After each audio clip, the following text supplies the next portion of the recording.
আসসালামু আলাইকুম। আমার বলার কোনো ভাষা নেই, কিভাবে শুরু করব সেটা বুঝতে পারছি না। আমার মতো সারা দেশের লোক আজকে হতবাক। এরকম একটা কাণ্ড হতে পারে আমরা কেউ কল্পনা করিনি, কারো ধারণার মধ্যে ছিল না। কিন্তু এই অবিশ্বাস্য জিনিস আমাদেরকে হঠাৎ করে গ্রহণ করতে হয়েছে। মাইলস্টোন স্কুল অ্যান্ড কলেজের যে দুর্ঘটনা, প্রশিক্ষণ বিমান বিধ্বস্ত হয়ে এই কচি শিশুদের উপরে ঝাঁপিয়ে পড়ল, আগুনে পুড়ে মরল। মা বাপদের আমরা কি জবাব দেব? কি বলবো তাদেরকে? আমরা নিজেদেরকে তো জবাব দিতে পারছি না। অজানা শিশুদের মুখ সবার চোখে ভেসে উঠছে। সারা জাতি হতভম্ব, বাক্রুদ্ধ, শোকাহত বললে খুব কম বলা হবে। এই দুর্ঘটনার রেশ এখনো কাটেনি, এখনো লাশ আসছে হাসপাতালে, এখনো হাসপাতালে মারা যাচ্ছে।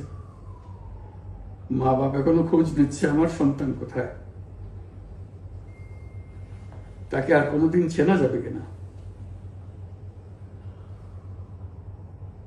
যাদের লাশ দেখছি তার মধ্যে আমার সন্তান আছে কিনা পৃথক করার তো কোনো উপায় নেই। এরা আমাদের সবারই সন্তান,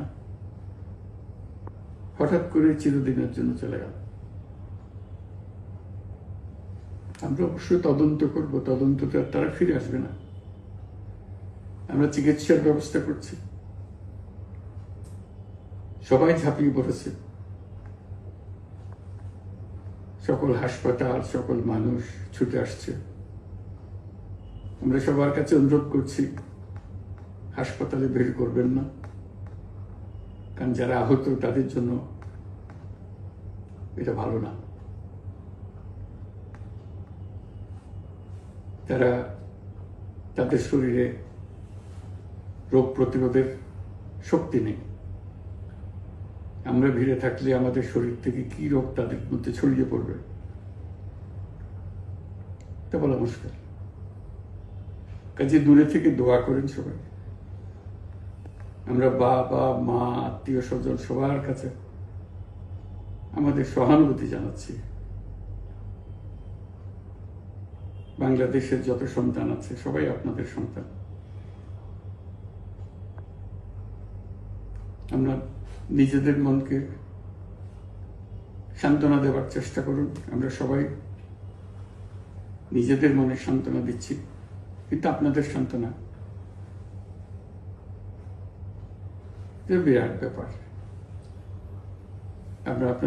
আমরা সবাই আপনাদের সঙ্গে আছি, জাতির সমস্ত লোক আপনাদের সঙ্গে আছে। আমরা তাদের জন্য শোক দিবস ঘোষণা করেছি। আগামীকাল শোক দিবস, আমরা সবাই মিলে